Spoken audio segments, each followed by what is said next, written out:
Boli mnie szyja.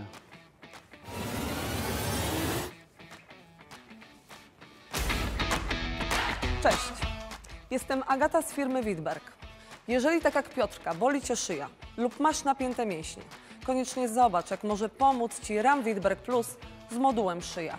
Moduł szyja jest jednym z elementów modułowego systemu RAM Wittberg Plus. Po podłączeniu do modułu bazowego skutecznie niweluje napięcia mięśni, zmniejsza ból oraz poprawia krążenie. Teraz razem z Piotrkiem pokażę Ci, jak prawidłowo korzystać z modułu szyja. Przygotuj niezbędne elementy. Moduł bazowy, szyja, zagłówek szyja, łącznik oraz może Ci się przydać zagłówek plus.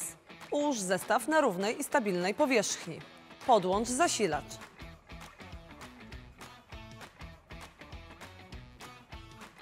Połącz moduł bazowy i moduł szyja. Przyjmij prawidłową pozycję.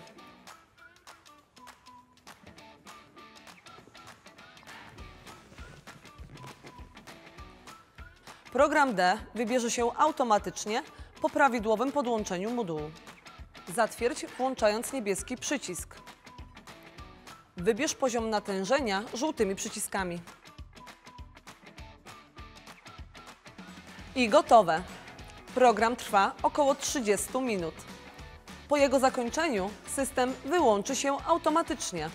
Jeżeli chcesz skończyć wcześniej, przytrzymaj dłużej niebieski przycisk.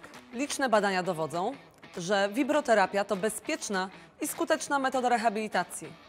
Jeżeli ból szyi spędza Ci sen z powiek, sprawdź koniecznie www.wittberg.com i dowiedz się więcej. Do zobaczenia.